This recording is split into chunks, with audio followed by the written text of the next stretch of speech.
नमस्कार, हिमाचल खबरनामा में आपका स्वागत है। मैं हूं कैलाश वर्मा। सबसे पहले नजर डालते हैं कुछ खास सुर्खियों पर।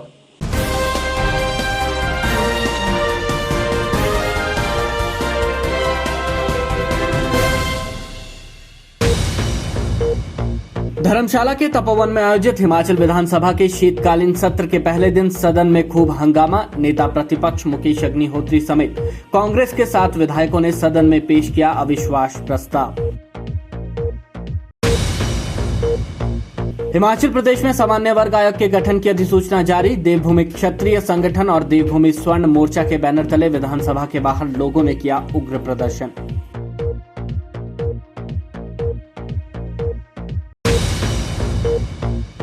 देश भर में सीडीएस बिपिन रावत को दी गई श्रद्धांजलि। उनके स्वर्णिम जीवन पर डाला गया प्रकाश।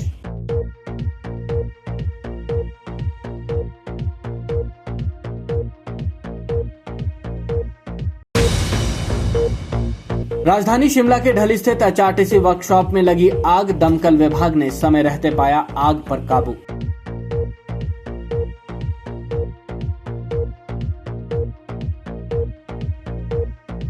सुर्खियों के बाद अब खबरें विस्तार से। धर्मशाला के तपोवन में आयोजित हिमाचल विधानसभा के शीतकालीन सत्र के पहले दिन मुख्यमंत्री जयराम ठाकुर ने विधानसभा के 3 पूर्व सदस्यों बौद्धराज, गुरमुख सिंह बाली और डॉक्टर शिव कुमार के लिए शोकोदगार प्रस्ताव रखा। इसके अलावा मुख्यमंत्री जयराम ठाकुर ने chief of defence staff general Bipin Rawat और लांस नायक विवेक कुमार को श्रद्धांजलि दी। बुधवार को तमिलनाडु के कुन्नूर के पास नीलगिरी की पहाड़ियों में खराब मौसम के कारण हुई हेलीकॉप्टर दुर्घटना में सीडीएस बिपिन रावत समेत 13 लोगों की मौत हो गई थी। कांगड़ा जिला के जयसिंहपुर के गांव अपर ठेड़ू के लांस नायक विवेक कुमार सीडीएस जनरल बिपिन रावत के पीएसओ थे।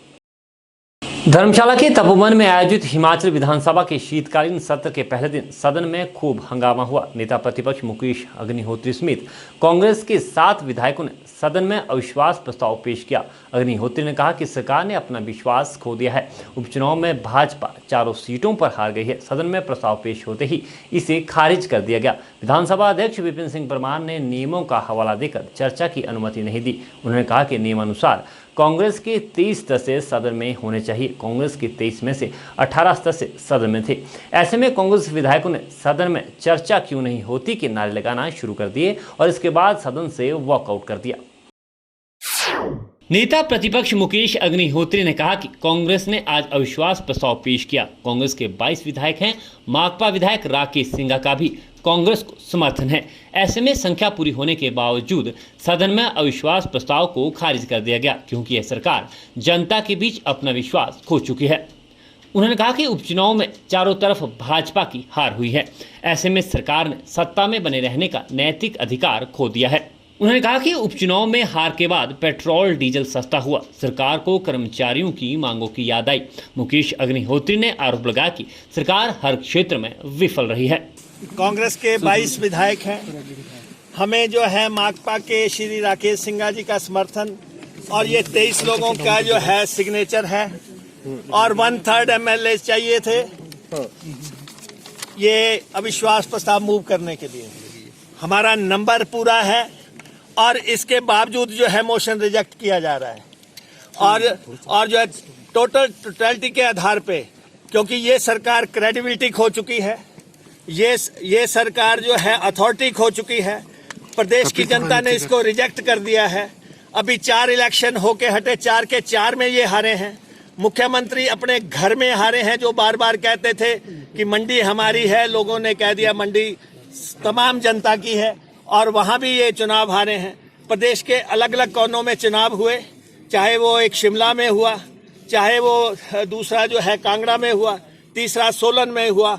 चारों तरफ इनकी हार हुई है, पराजय हुई है और जनता ने इनको रिजेक्ट किया है। तो इसलिए इस सरकार को नैतिक अधिकार नहीं रहा सत्ता में बने रहने का।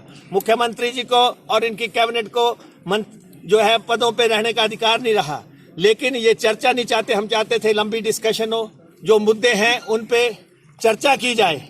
और ये मुद्दे आपने देखा कि इस चुनाव के बाद 12 रुपये पेट्रोल सस्ता हुआ, 17 रुपये जो है डीजल सस्ता हुआ और इसके बाद जो है किसानों के खिलाफ जो बिल थे वो वापस लिए गए और यहाँ कर्मचारियों से जिस सरकार ने 4 साल तक बात नहीं की उस सरकार ने जो है जेसीसी बुलाई, जेसीसी बुलाने के बाद कर्मचारियों को जो है पंजाब वेतनमान देने की बात की। अभी भी आउटसोर्स के बारे में कुछ नहीं किया जा रहा है। करुणा मुल्क वालों के का कुछ नहीं किया जा रहा है। पुलिस वालों को इसको जो है इन्होंने किस ढंग से उत्पीड़ित किया है, उनके परिवारजनों के खिलाफ मुकदमे किए हैं, उनकी विसंगतियां इन्होंने कतई भी दूर नहीं की हैं। इस सरकार ने अपने शासनकाल में कर्जों की जो है इतनी अंबार लगा दिया है, भारी भरकम कर्जे ले रहे हैं, जबकि डबल इंजन की सरकार कह रहे थे। इंडस्ट्रियलाइजेशन में कुछ इन्होंने नहीं किया। और उसके बाद जो है जिस तरीके से ना कोई आय का संसाधन बढ़ाया गया, ना कोई जो है खर्चों में कटौती की गई, कोई रेल लाइन नहीं बनाई गई, कोई हवाई पट्टी नहीं बनाई गई। 65,000 करोड़ के नेशनल हाईवे बनाने की बात करते थे, कोई नेशनल हाईवे नहीं बनाया गया। ये सारा हिसाब किताब आपने देखा। 4 लेन्स की बातें आती थी, किसी को जो है 4 गुना मुआवजा जमीन का नहीं दिया। ये स्थितियां जब पैदा हो गई, सरकार जब पूरी तरह नाकाम हो गई, तो हम जो है ये। वहीं मुख्यमंत्री जयराम ठाकुर ने कहा कि सदन के अंदर विपक्ष ने अविश्वास प्रस्ताव लाया, लेकिन इसके लिए सदन में कांग्रेस के सदस्यों की संख्या नियमानुसार कम थी। ऐसे में प्रस्ताव अस्वीकार हो गया। मुख्यमंत्री ने कहा कि विपक्ष के सदस्यों को सदन में अपनी फर्जियत करवाने का शौक था और विपक्ष ने करवाई भी। उन्होंने कहा कि यह अपरिपक्व नेतृत्व की एक निशानी है जो विधानसभा के अंदर विपक्ष ने तमाशा किया। आज भी हम सदन के अंदर उनकी तुलना में लगभग दुगने के करीब है। आज जब सदन के अंदर विपक्ष ने अविश्वास प्रस्ताव लाया और उस प्रस्ताव पर जब हमारे अध्यक्ष महोदय जी विधानसभा के उन्होंने अपनी व्यवस्था दी और व्यवस्था के साथ जब उनसे पूछा कि आप इसको प्रस्तुत करना चाह रहे हैं, उन्होंने कहा हाँ करना चाह रहे हैं। तो प्रस्तुतिकरण के लिए ये आवश्यक है कि 1/3 ऑफ द टोटल स्ट्रेंथ जो हाउस की जो हमारी संख्या है उसके अनुरूप वहां पर संख्या होनी चाहिए। वो संख्या कुल मिलाकर के जो खड़े हुए थे जितने भी सदस्य, शायद मेरे ख्याल में 20 लोग खड़े थे, और वो संख्या जो है उस प्रस्ताव को स्वीकार करने के लिए जो जितनी जरूरी चाहिए तो उतनी से है ही नहीं, 23 चाहिए थे। और इस कारण से वो प्रस्ताव जो है आगे बढ़ने से पहले ही गिर गया और स्वीकार कर दिया। अध्यक्ष महोदय ने उसकी व्यवस्था दे दी। जब उनको अच्छी तरह से मालूम है विपक्ष के लोगों को कि आज हिमाचल प्रदेश में भारतीय जनता पार्टी की सरकार का 4 साल का कार्यकाल पूरा हो रहा है और ये मैंडेट भारतीय जनता पार्टी की सरकार के लिए 5 साल तक के लिए, और मेजॉरिटी हम उनसे दुगना है। ऐसी परिस्थिति में अपना मजाक बनाना, अपनी फजीहत करवाने का उनको शौक था, वो फजीहत उन्होंने करवाई और यही अपरिपक्व नेतृत्व की एक निशानी है जो आज विधानसभा के अंदर आप लोगों ने तमाशा देखा। सीडीएस बिपिन रावत और उनकी पत्नी सहित 13 वीर सपूतों को पूरे देश ने नम आंखों से विदा किया। देश के हर कोने में उन्हें भावभीनी श्रद्धांजलि अर्पित की गई। शिमला के सेंट एडवर्ड स्कूल से शिक्षा प्राप्त करने वाले सीडीएस बिपिन रावत को यहां भावभीनी श्रद्धांजलि दी गई। Chief of defence staff general Bipin Rawat, उनकी पत्नी व अन्य लोगों की हेलीकॉप्टर दुर्घटना में हृदय विदारक मौत पर हर कोई गम में है। उनकी मौत पर लोगों ने श्रद्धांजलि अर्पित करके आत्मा की शांति के लिए प्रार्थना की। जनरल बिपिन रावत का यूं जाना किसी बुरे सपने से कम नहीं है। बिपिन रावत का देहावसान पूरे राष्ट्र के लिए गहरा आघात है। उनका सेवा काल सदैव स्मृतियों में रहकर प्रेरणा देता रहेगा। सीडीएस बिपिन रावत का शिमला से गहरा नाता रहा है, क्योंकि बिपिन रावत शिमला के सेंट एडवर्ड स्कूल से शिक्षा प्राप्त कर चुके हैं। हेलीकॉप्टर क्रैश में पंचतत्वों में विलीन हो चुके बिपिन रावत की याद और उन्हें श्रद्धा सुमन अर्पित करने के लिए सेंट एडवर्ड स्कूल में शुक्रवार को उन्हें श्रद्धांजलि अर्पित की गई। इस मौके पर स्कूल के बच्चों सहित प्रधानाचार्य व अध्यापक वर्ग ने उनकी जीवनी पर प्रकाश डाला।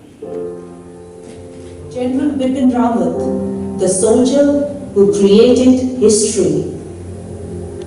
इस मौके पर कौन बनेगा करोड़पति फेम अरुणोदय शर्मा ने भी उन्हें श्रद्धांजलि अर्पित की। स्कूल के सभागार में सीडीएस बिपिन रावत की तस्वीरों और खास लम्हों को भी दर्शाया गया। इस मौके पर मीडिया से रूबरू होते हुए स्कूल के प्रधानाचार्य व उपस्थित जनों ने बिपिन रावत के साथ बिताए खास लम्हों को साझा किया व उन्हें भावभीनी श्रद्धांजलि अर्पित की। General Rawat, the nation has lost the best soldier of the country He had high standards which he had emulated and learned from this Satyabhat school, for which he paid a visit last year.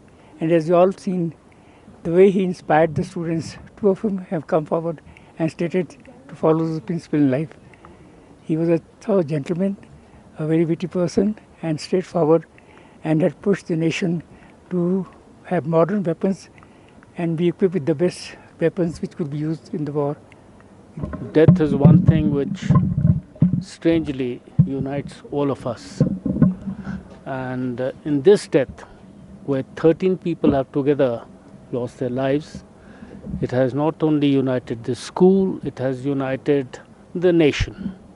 And I think the biggest tribute that was paid to General Rawat, his wife, and 11 others who lost their lives was by the people in the Nilgiris when they gathered on the roads to pay tribute to him. Having said that, I will only say one thing, that though I am a lawyer, I've had a very close association with the army, and I've received and exchanged several messages with very many generals since 8th of this month.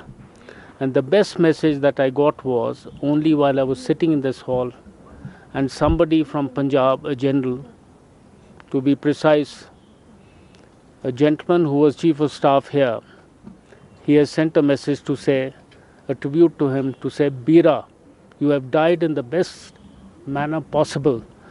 A soldier dies in the best manner is when he dies with his boots on, which General Rawat did. He died with the closest person close to him, beside him, his wife, and he died with his comrades. So that is one tribute which one can say is paid to the highest tribute that you can pay to a soldier. General Rawat died with his boots on, and he has made all of us in Edwards Simla proud. The last visit was very, very touching, very emotional for him as well as for us.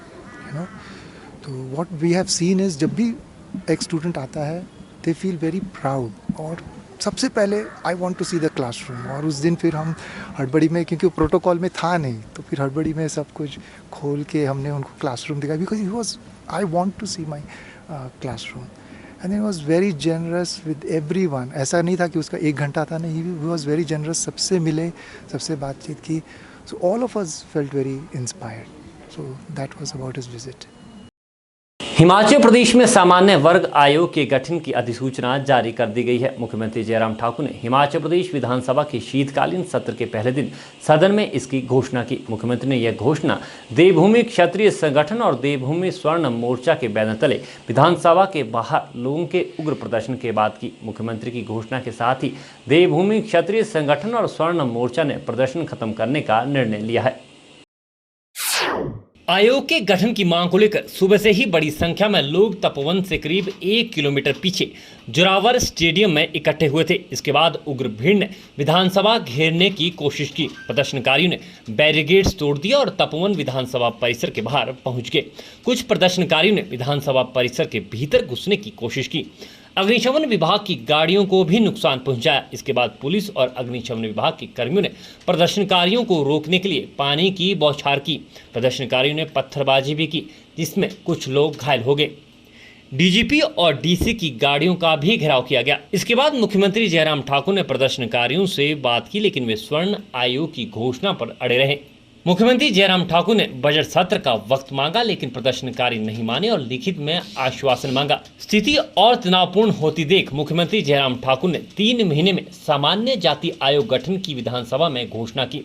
मुख्यमंत्री जयराम ठाकुर ने कहा कि सिर्फ मध्य प्रदेश में सामान्य जाति वर्ग आयोग है। सरकार ने प्रदेश में आयोग के गठन को स्वीकार किया है। उन्होंने कहा कि 3 महीने में इसे एक्ट का रूप दिया जाएगा। देवभूमि क्षत्रिय संगठन और देवभूमि स्वर्ण मोर्चा भी मध्य प्रदेश के आधार पर आयोग गठन करने की मांग कर रहा है। एक वर्ग का आग्रह था कि हमारे लिए भी कमीशन का गठन किया जाए, और 2 बार 3 बार उन्होंने इस सारे विषय को लेकर के हमसे मांग भी की, और हम इस बात को थोड़ा सा देखने लगे कि भी पूरे देश भर में इस तर्ज पर कोई आयोग का गठन हुआ है कि नहीं। तो कुल मिलाकर के आज जब एक बहुत बड़ी संख्या में आकर के इन्होंने आग्रह किया। हमने उनकी बात सुनी है और सुनने के बाद उनको कहा कि पूरे देश भर में आयोग सिर्फ एक जगह है, वो है मध्य प्रदेश में। और वो आयोग जो है वो सामान्य जाति वर्ग का जो है वो आयोग गठित है, और जिसको इनके ही जो नेता है रूमित, उन्होंने पहले भी इस बात के लिए आग्रह किया था कि उसी तर्ज पर, उस तर्ज पर जिस तर्ज पर मध्य प्रदेश में आयोग गठित किया गया है, उस तर्ज पर हिमाचल प्रदेश में भी स्वर्ण आयोग का गठन किया है। तो आज हमने थोड़ी डिटेल्स उसमें ली हैं, और डिटेल्स लेने के बाद जब हमने देखा कि इनकी मांग काफ़ी अरसे से इस बात को लेकर के चल रही है, हमने इनकी बात को सुना, और सुनने के बाद हम सारे समाज को इकट्ठा होकर के चले। जैसे हमारे अनुसूचित जाति के वर्ग के लिए भी कमीशन है, ओबीसी के लिए भी कमीशन का प्रावधान है, और ऐसे में अगर हमारे सामान्य वर्ग के लिए भी अगर आयोग का गठन होता है तो उस दृष्टि से कोई इस तरह की बात नहीं है, सब मिलकर के चले। महत्वपूर्ण हमारे लिए है कि सब समाज इकट्ठा होकर के, संगठित होकर के चलते रहें, और सब समाज का हित का भला करना ये सरकार का दायित्व है, एक संवैधानिक व्यवस्था के अनुरूप, और उस व्यवस्था के अनुरूप हम काम करना चाह रहे हैं, हम काम कर रहे हैं। और ऐसे में हमने जो है मध्य प्रदेश की तर्ज पर हिमाचल प्रदेश में भी सामान्य वर्ग आयोग के गठन के इनके प्रस्ताव को हमने स्वीकार किया है, और आप सबके माध्यम से भी मेरा इस बात के लिए आग्रह है। और हमने कहा कि अगला जो हमारा बजट सत्र आएगा, बजट से क्योंकि कमीशन है, कमीशन हमको विधानसभा में हमको एक्ट के रूप में इसको करना पड़ेगा। देवभूमि क्षत्रिय संगठन के प्रदेशाध्यक्ष रूमित सिंह ठाकुर और देवभूमि स्वर्ण मोर्चा के प्रदेशाध्यक्ष मदन लाल ठाकुर ने कहा कि वर्ष 2018 से उन्होंने स्वर्ण हितों की लड़ाई शुरू की है। नेताओं को तभी वोट मिलेगा जब वे स्वर्ण समाज के हितों का सम्मान करेंगे। हिमाचल प्रदेश में स्वर्ण आयोग के गठन की मांग पर देवभूमि क्षत्रिय संगठन और देवभूमि स्वर्ण मोर्चा ने सरकार के खिलाफ नवंबर में 800 किलोमीटर की पदयात्रा की थी।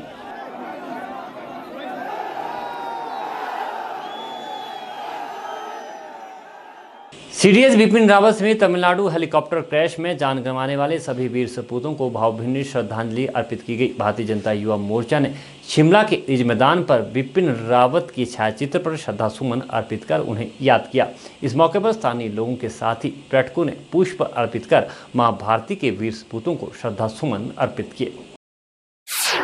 सीडीएस विपिन रावत समेत तमिलनाडु हेलीकॉप्टर क्रैश में जान गंवाने वाले सभी 13 वीर सपूतों को शुक्रवार को देश ने नम आंखों से विदा किया। वहीं भारतीय जनता युवा मोर्चा द्वारा प्रदेश के सभी जिलों में हेलीकॉप्टर क्रैश में जान गंवाने वाले वीर सपूतों को श्रद्धांजलि देने के लिए श्रद्धांजलि का आयोजन किया गया। राजधानी शिमला के रिज मैदान पर आयोजित श्रद्धांजलि में प्रदेश की जनता व भाजयुमो कार्यकर्ताओं ने वीर सपूतों की प्रतिमा पर पुष्प अर्पित कर उन्हें श्रद्धांजलि अर्पित की।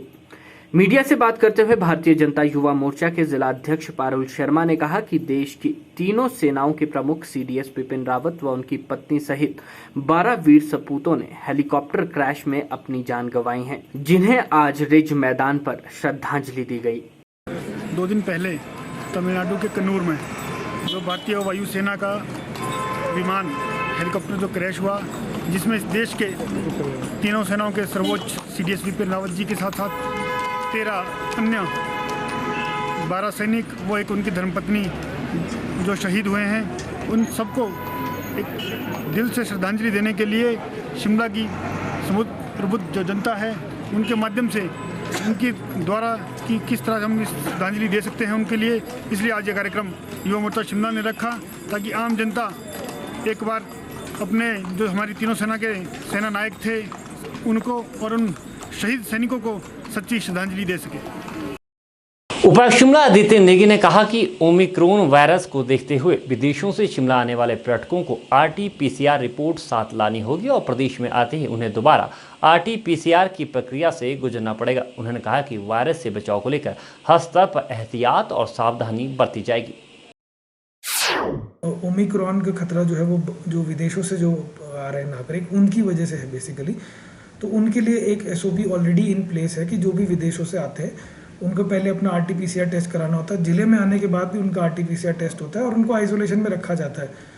तो पर्यटकों से जो है स्पेसिफिकली ओमिक्रॉन फैले या पर्यटकों को जाए तो उसकी संभावनाएं थोड़ी कम है, पर डेफिनेटली जो है हम लोगों को जागरूक करेंगे और जो हमारे SOP जो स्वास्थ्य विभाग ने जारी किया इसके रिगार्डिंग उसको भी जो है हम स्ट्रिक्टली फॉलो करवाएंगे।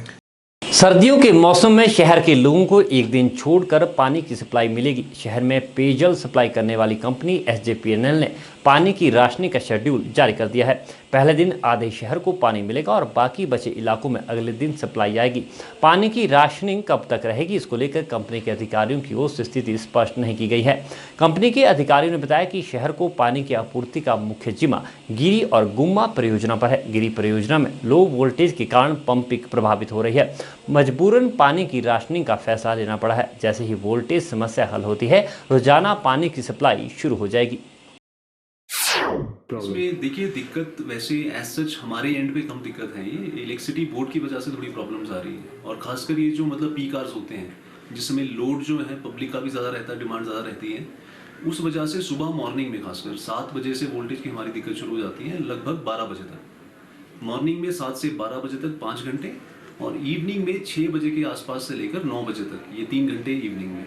तो लगभग अगर आप देखें तो दिन में 8 घंटे वोल्टेज की प्रॉब्लम की वजह से ये जो हम पंपिंग है सुचारू रूप से नहीं चला पा रहे और इसी की वजह से जो हमारी जो डिस्ट्रीब्यूशन है, डिस्ट्रीब्यूशन में दिक्कत आ रही है। ये कब तक हो जाएगा सुचारू रूप से? देखिए ये हमारे हाथ में नहीं है। अगर बिजली बोर्ड हमारे को अप्रोप्रिएट जो हमारी वोल्टेज है हर पंप को चलाने की, गुम्मा से हमारे 6 पंप चलते हैं और गिरी से हमारे 4 पंप चलते हैं। जब वो पंप हमारे 24-24 घंटे चलते हैं तभी पानी शिमला में पर्याप्त मात्रा में लोगों को दे पाते हैं।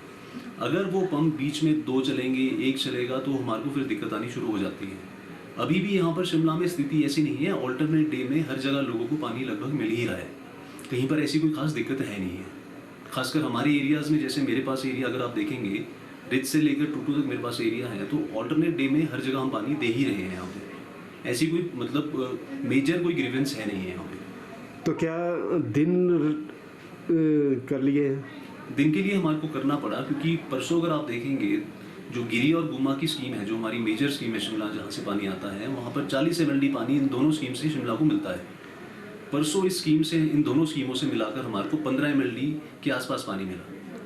तो लगभग हमारे को उस दिन 25 mld का डेफिसिट हुआ और वो डेफिसिट की भरपाई करते करते 2-3 दिन लगने थे और उसी वजह से हमारे को ये ऑल्टरनेट डे का प्रोग्राम पूरे शिमला में लगाना पड़ा। तो बिजली डिपार्टमेंट का क्या कहना है इसमें? बिजली वालों ने एक चिट्ठी लिखी है हमारे को कि जो विंटर्स रहते हैं, विंटर्स में पब्लिक की डिमांड भी पीक आवर्स में ज़्यादा हो जाती है। उनकी तरफ से एक पत्राचार हुआ है इसमें, पर जो उन्होंने पत्राचार करा है उसमें उन्होंने मॉर्निंग के कुछ 2-3 घंटे लिखे हैं और इवनिंग के भी कुछ 2 घंटे उन्होंने लिखे हैं। अगर उस समय भी वो वोल्टेज कम रखकर मतलब हमारे को पानी उठाने में अगर 2 पंप भी चले गिरी से और 4 पंप भी चले गुम्मा से, तब भी हम सफाइज कर लेंगे। पर ये जो extended period of low voltage is happening in Shimla, उस वजह से हमारे को दिक्कत आ रही है। हिमाचल प्रदेश विश्वविद्यालय की SFI इकाई ने विश्वविद्यालय परिसर में छात्र हित से जुड़ी मांगों को लेकर धरना प्रदर्शन किया। छात्र नेताओं ने कहा कि विश्वविद्यालय में अब नियमित कक्षाएं शुरू हो गई है, बावजूद इसके विश्वविद्यालय की मुख्य लाइब्रेरी को छात्रों की सहूलियत के हिसाब से नहीं खोला जा रहा है। वहीं विश्वविद्यालय प्रशासन द्वारा UGC की गाइडलाइन को बरकरार करते हुए अपने चहेतों की PhD के अंदर एडमिशन बिना प्रवेश परीक्षा करवाई गई है, जो न्याय संगत नहीं है। हिमाचल प्रदेश विश्वविद्यालय में PhD में दाखिले का मामला अब तूल पकड़ता जा रहा है। PhD में दिए गए प्रवेश को रद्द करने और इस प्रक्रिया में संलिप्त अधिकारियों पर कानूनी कार्रवाई करने की मांग को लेकर SFI द्वारा विश्वविद्यालय परिसर में शुक्रवार को धरना प्रदर्शन किया गया। मीडिया से बात करते हुए SFI की विश्वविद्यालय इकाई के सचिव विवेक राज ने कहा कि नियमों को ताक पर रखकर विश्वविद्यालय में PhD में दाखिले दिए जा रहे हैं, जिसका SFI विरोध करती है। साथ ही उन्होंने विश्वविद्यालय प्रशासन पर निजीकरण का भी आरोप लगाया। उन्होंने कहा कि विश्वविद्यालय में छात्रों को ग्राहक बनाने व विद्यार्थियों को लूटने का प्रयास किया जा रहा है। उन्होंने सरकार व विश्वविद्यालय प्रशासन से मांग की कि नियमों को ताक पर रखकर लिए गए फैसलों को तुरंत प्रभाव से रद्द किया जाए और ऐसा करने वालों पर कानूनी कार्रवाई अमल में लाई जाए। उन्होंने कहा कि उनकी मांगों को अगर अनदेखा किया गया तो आने वाले समय में एसएफआई उग्र आंदोलन करने से भी गुरेज नहीं करेगी। विश्वविद्यालय के वीसी और विश्वविद्यालय के ईसी ने जो ईसी के अंदर जो प्रपोजल पास किया है कि यूनिवर्सिटी के वार्ड्स को बिना किसी प्रवेश परीक्षा और बिना किसी जेआरएफ के जो है उनको एडमिशन देने का जो प्रावधान ईसी के अंदर किया है, उसकी हम जो कड़े शब्दों में निंदा करते हैं और उसका विरोध करते हैं। एसएफआई बड़े लंबे समय से इस विषय को उठा भी रही है और हमने बड़े लंबे समय से इसके ऊपर आंदोलन किया है, धरने किए हैं, प्रदर्शन किए हैं, रैली की और हम राज्यपाल से भी इस विषय के ऊपर जो है मिले थे। लेकिन किसी भी तरह की कोई भी सुध लेने को जो विश्वविद्यालय का प्रशासन और जो है प्रदेश की सरकार जो है किसी भी तरह की कोई भी सुध इसके ऊपर नहीं ले रही है। हम ये भी जानते हैं कि ईसी के अंदर अगर ये प्रपोजल पास हुआ है तो ईसी के अंदर वो लोग भी हैं जो सीधा सरकार के अंदर हैं और ईसी के अंदर वो लोग भी हैं जो विश्वविद्यालय के आला अधिकारी हैं। तो कहीं ना कहीं एक मिली भगत के जरिए जो विश्वविद्यालय के अंदर इस तरह का जो पीएचडी के अंदर जो स्कैम देखने को मिल रहा है, ये जो है विश्वविद्यालय प्रशासन और जो प्रदेश की सरकार है उसकी मिली भगत है। एसएफआई का इस धरने प्रदर्शन के माध्यम से ये मांग है कि इस तरह की जो भी पीएचडी के अंदर जो एडमिशन हुई है उनको तुरंत रद्द किया जाए और इसके ऊपर जो एक न्यायिक जांच बिठाई जाए और दोषियों के ऊपर जो है कार्रवाई की जाए। उपायुक्त सोलन कृतिका कुल्हारी ने कहा कि कोरोना के खिलाफ जंग में आशा कार्यकर्ताओं की अहम भूमिका रही है। उन्होंने कहा कि कोरोना को हराने में आशा कार्यकर्ताओं ने अपनी परवाह किए बिना लोगों की निस्वार्थ सेवा की है। उपायुक्त अर्की स्थित लोक निर्माण विभाग के विश्राम गृह में कोरोना काल में उत्कृष्ट सेवाएं देने वाली आशा कार्यकर्ताओं के लिए आयोजित सम्मान समारोह के दौरान बोल रही थी। इस अवसर पर उपायुक्त ने आशा कार्यकर्ताओं को सम्मानित किया और उनकी समस्याएं भी सुनी। संभव चैरिटेबल संस्था कुनिहार द्वारा जिला सोलन के लोक निर्माण विभाग विश्राम गृह अर्की में आशा कार्यकर्ताओं को सम्मानित करने के लिए सम्मान समारोह का आयोजन किया गया, जिसमें जिलाधीश सोलन कृतिका कुल्हारी मुख्य अतिथि और उपमंडलाधिकारी शहजाद आलम बतौर विशिष्ट अतिथि मौजूद रहे। कार्यक्रम का आगाज मुख्य अतिथि द्वारा दीप प्रज्वलित कर किया गया। इस दौरान उपायुक्त सोलन कृतिका कुल्हारी व एसडीएम अर्की शहजाद आलम को संस्था की चेयरमैन प्रतिभा कंवर व आशा वर्कर्स यूनियन की प्रधान रमा शर्मा ने शॉल एवं स्मृति चिन्ह देकर सम्मानित किया।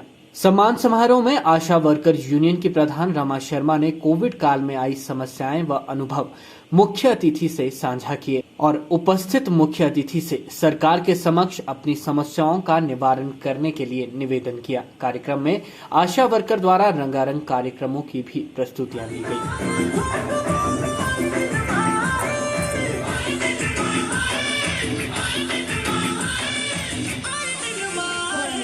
इस दौरान आशा वर्कर्स ने अपनी आप बीती सुनाई कि वे कोरोना काल में अपने परिवार व लोगों से दूर थे, परंतु सरकार ने उनकी कोरोना काल में अपनी जिंदगी व परिवार को खतरे में डालकर की गई निस्वार्थ सेवा का कोई फल नहीं दिया। आशा वर्कर्स ने इस मंच के माध्यम से सरकार से निवेदन किया कि कोरोना काल में उनके द्वारा की गई निस्वार्थ सेवा के चलते प्रदेश में 100% टीकाकरण को देखते हुए उनके बारे में कोई सशक्त नीति बनाई जाए। उपायुक्त सोलन कृतिका कुल्हारी ने उपस्थित आशा वर्कर्स को संबोधित करते हुए कहा कि महिलाओं की समस्याओं को वे समझती हैं और कोरोना काल में उनके द्वारा किए गए कार्य की प्रशासन व सरकार सराहना करती है। उन्होंने आशा वर्कर्स का आह्वान किया कि वे अपने कार्य के दौरान महिलाओं व बच्चियों को अनीमिया से होने वाले नुकसान व उससे बचाव के बारे में भी जागरूक करें। कार्यक्रम के अंत में मुख्य अतिथि द्वारा सभी आशा वर्कर्स को प्रमाण पत्र एवं हिमाचल की संस्कृति का प्रतीक ढाटू देकर सम्मानित किया गया। आज यहाँ पे संभव चैरिटेबल सोसाइटी द्वारा आशा वर्कर्स को उनकी महत्वपूर्ण योगदान जो उन्होंने कोविड पीरियड में दिया है और स्टेट की भी जो सेकेंड वैक्सीनेशन कंप्लीट करने में भी उनका जो महत्वपूर्ण रोल रहा है उसके लिए उन्हें सम्मानित करने के लिए उन्होंने आज प्रोग्राम किया है, जहाँ पे अर्की की 6 सेक्टर हैं। उन सभी सेक्टर से जितने भी आशा वर्कर्स हैं उनको यहाँ बुलाया गया था और उन्हें सम्मानित किया गया है और उन्हें साथ में प्रोत्साहित भी किया गया ताकि आगे भी वो अपना कर्तव्य जो इसी तरीके से निभाते हैं। शिमला के उपनगर डाली में उस समय हड़कंप मच गया जब एचआरटीसी वर्कशॉप में एक इलेक्ट्रिक बस की बैटरी में अचानक आग लग गई। वर्कशॉप में काम कर रहे वर्करों ने तुरंत बैटरी को खुले में रख दिया। सूचना मिलने के बाद अग्निशमन विभाग की टीम भी मौके पर पहुंची और आग पर काबू पाया। समय रहते आग पर काबू पा लिया गया, अन्यथा यहाँ एक बड़ा हादसा हो सकता था। राजधानी शिमला के ढली स्थित HRTC की वर्कशॉप में अचानक आग लग गई, जिसके बाद यहां अफरा तफरी मच गई। दरअसल ये आग बैटरी में लगी थी। गनीमत ये रही कि इस घटना में कोई जानी नुकसान नहीं हुआ। HRTC के कर्मचारियों ने पहले ही बैटरी को अन्य बसों से दूर कर दिया था। अग्निशमन विभाग को सूचना दी गई, जिसके बाद दमकल वाहन मौके पर पहुंचा और आग पर काबू पा लिया गया।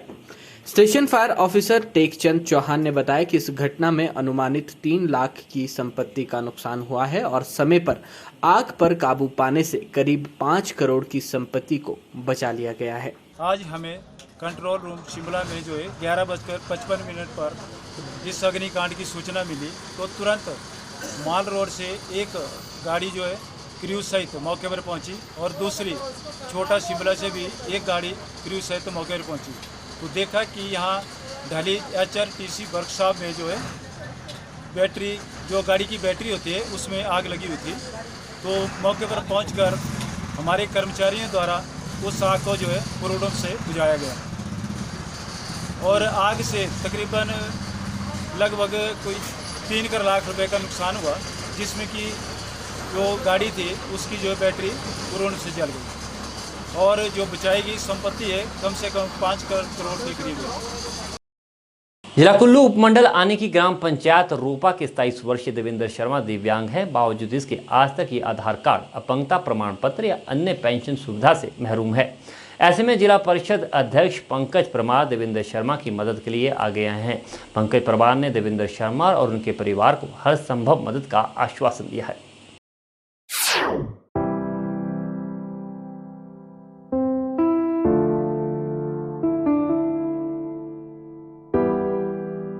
जिला कुल्लू उपमंडल के आने की ग्राम पंचायत रोपा के कोई गांव में 27 वर्षीय देवेंद्र शर्मा दिव्यांग हैं, लेकिन हैरत की बात है कि आज तक ये आधार कार्ड, अपंगता प्रमाण पत्र या अन्य पेंशन सुविधाओं से महरूम रहे।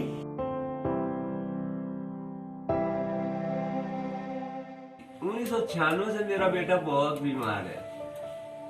1996 से एक बार मैं आप खुद देख लो कि आज तो किसी ने मेरे बेटे की हेल्प नहीं की है।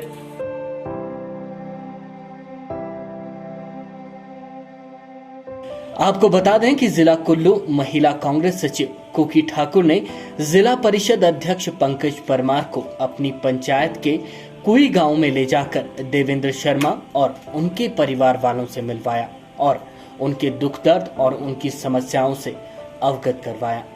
देवेंद्र शर्मा और उनके परिवार की स्थिति को देखकर पंकज परमार ने इस परिवार को मदद का आश्वासन दिया। जिला परिषद अध्यक्ष पंकज परमार ने लोकमित्र केंद्र की मदद से मशीनें घर पर मंगवाई और उनका आधार कार्ड बनवाया। साथ ही साथ उनका अपंगता प्रमाण पत्र बनवाने के लिए सड़क सुविधा से वंचित इस गांव से देवेंद्र शर्मा को कुर्सी पर उठाकर सड़क तक पहुंचाया और वहां से गाड़ी में उन्हें लाकर सिविल अस्पताल आनी में उनका मेडिकल बनवाया। साथ ही देवेंद्र शर्मा को सहारा योजना से भी जोड़ा गया। जिला परिषद कार्यालय आने की पूरी टीम ने इस कार्य में पंकज परमार की मदद की। और वो गांव रोड से काफ़ी दूर है, 1 घंटा पैदल चलना पड़ता है। और देखा कि जो हमारे भाई साहब हैं वो आम लोगों की तरह नॉर्मल नहीं है। उनके बाय बर्थ थोड़ी सी जो उनके हाथ पैर नहीं चलते हैं। और जब देखा कि उनका ना कोई आधार कार्ड बना है, ना कोई उनके लिए कोई उनकी हेल्प करने के लिए कोई आगे बढ़ा, तो सबसे पहले जो मेरी टीम ने, हम वहाँ पर गए और उसके बाद उन्होंने आधार कार्ड के लिए हमें अप्लाई किया। और जैसे उनका आधार कार्ड आया उसके बाद हमने वहाँ पर जो उनके लिए कोई पेंशन की सुविधा हो, जैसे सहारा पेंशन है और डिसेबिलिटी के लिए, तो उस पर हम काम कर रहे थे। तो उसके बाद जो अभी हमारा जो मेडिकल कैंप लगा डिसेबिलिटी का आने में, तो उसमें उनको वहाँ लाया गया। अभी जल्दी ही उनका जो डिसेबिलिटी का सर्टिफिकेट बन के और जल्दी शायद पेंशन भी लग जाए। और मैं इसके लिए धन्यवाद करना चाहूँगा हमारे CMO साहब सुशील जी का, जिन्होंने इस काम के लिए हमारी बहुत हेल्प भी की है। और धन्यवाद करते हैं कि वे फिर से एक बार कोरोना के बाद उन्होंने जो मेडिकल कैंप रखवाए हैं आनी, निर्मंड और बंजार के लिए। वहीं दिव्यांग देवेंद्र शर्मा के पिता ख्याल चंद शर्मा ने जिला परिषद अध्यक्ष पंकज परमार का आभार व्यक्त किया। उन्होंने बताया कि पंकज परमार की वजह से उनके दिव्यांग बेटे को सुविधा मिल पाई है और वे गरीबों और बेसहारा लोगों की मदद के लिए हमेशा आगे रहते हैं। साथ ही उन्होंने जिला कुल्लू महिला कांग्रेस सचिव कुकी ठाकुर का भी धन्यवाद किया। ने जो है पंकज परमार जी को यहाँ लाया और ना मैं उनको नहीं जानता था, मैं अनपढ़ आदमी था। पंकज परमार जी का मैं धन्यवाद करता हूँ कि बाबू का मेरा जो आधार कार्ड बनाया उन्होंने और कुकी जी ने उनको यहाँ भेजा है। तब उन्होंने पंकज परमार जी ने जो है मेरे बेटे की हालात देखी और मेरे को भी देखा, तब जाके जो है मैं उनका बहुत भारी हूँ पंकज परमार जी का और कुकी जी का। और कुकी जी की देन और पंकज परमार की देन से मेरे भाव का आज मेडिकल बन गया। ये मैं पंकज परमार का बहुत बहुत धन्यवाद करता हूँ, शुक्रगुजार करता हूँ। और कुकी देवी का भी वो देन सारी जो है पंकज परमार की है कि जो आज तक उन्होंने इस गांव का दौरा कभी किया नहीं था, अभी किया है, देखा है। तो गरीबों के हक के लिए जो है आज तक किसी ने ये काम नहीं किए। मैं पंकज परमार और कुकी जी का जो है बहुत धन्यवाद करता हूँ। इस मौके पर जिला परिषद अध्यक्ष पंकज परमार और जिला परिषद कार्यालय आने की पूरी टीम ने 50% से ऊपर निःशक्त जनों से अपना मेडिकल बनवाने और सहारा योजना की सुविधाओं का लाभ उठाने की अपील की और इससे संबंधित सहायता के लिए जिला परिषद कार्यालय आने के हेल्पलाइन नंबर 9805115515 पर संपर्क करने की गुजारिश की। इस पे हमें बता सकते हैं जो इस तरह के कोई डिसेबल पर्सन है और हम कोशिश कर रहे हैं कि इस सहारा योजना के तहत जितने भी पूरे ज़िला में जो लोग इसमें एलिजिबल हैं अब उनके घर तक पहुंचने के लिए हम उनसे कांटेक्ट कर रहे हैं। और मैं सभी जो मेरे ज़िला के जितने भी लोग हैं तो आप इस हेल्पलाइन नंबर पे कॉल भी कर सकते हैं और जो भी आपकी समस्या है उसमें हमें बता सकते हैं।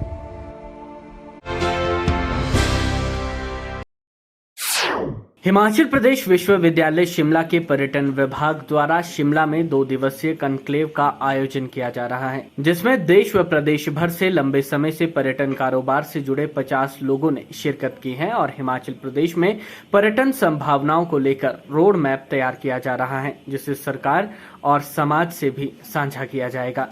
हिमाचल प्रदेश विश्वविद्यालय के सहायक प्राध्यापक डॉक्टर नितिन व्यास ने जानकारी देते हुए बताया कि कोविड के कारण पर्यटन पूरी तरह से प्रभावित हुआ है। उन्होंने कहा कि ऐसे में किस तरह से प्रदेश में अब भावी पर्यटन को विकसित किया जाना है, इस पर कॉन्क्लेव में चर्चा की जा रही है। Map for developing tourism in Himachal Pradesh और इसके 4 सब थीम्स हैं। Number 1 is envisioning tourism after COVID-19. Number 2 is very important that how we can enhance this infrastructure in Himachal Pradesh with private-public partnership. Number 3 is how we can take this tourism to rural areas of Himachal Pradesh. And number 4 is how we can make this Himachal as an international tourism destination, a brand. तो इन 4 सब themes पे हम आज यहाँ पर एकत्रित हुए हैं, जिसमें हमारे पूरे देश से, पूरे भारत से जो हमारे टूरिज़्म के प्रोफेशनल्स हैं, जो टॉप गन्स हैं और who are very responsible for making tourism policies for the this country and fortunately they are the alumni of this department. वो इसी डिपार्टमेंट के पढ़े लिखे हैं and they are from Himachal and they want to do something for their state. तो वो सब लोग यहाँ पर आए हैं। हमारे जो एकेडमिशियंस हैं, हमारे जो प्रोफेसर्स हैं, जो एकेडमिक्स के जगत में अच्छा कर रहे हैं वो हैं। हमारे रिसर्च स्कॉलर्स हैं जो कुछ यहाँ पर पेपर प्रेजेंट करेंगे, what they think about tourism in this grass roots. And number 4 जो हमारे स्टेक होल्डर्स हैं, जो यहाँ पर किसी कंसेप्ट के साथ हिमाचल में टूरिज्म कर रहे हैं और साथ साथ विदेश और देश से विभिन्न पर्यटकों को आकर्षित भी कर रहे हैं। तो ये सभी 4 मिलकर हम यहाँ बैठेंगे and we will think about the road map for tourism in Himachal Pradesh. And definitely हम जो बिंदु आएंगे उसको हम सरकार में जो कुछ एडमिनिस्ट्रेटर हैं या फिर जो पॉलिटिशियंस हैं वो are responsible for making policies for our state, उनको हम सौंपेंगे और उनको हम बोलेंगे कि आप इन विषयों पर अगर काम करते हैं तो हमारा जो राज्य है वो एक अग्रणी राज्य बनेगा पर्यटन की दृष्टि से। हिमाचल खबरनामा के संग मित्र हैं, नमस्कार।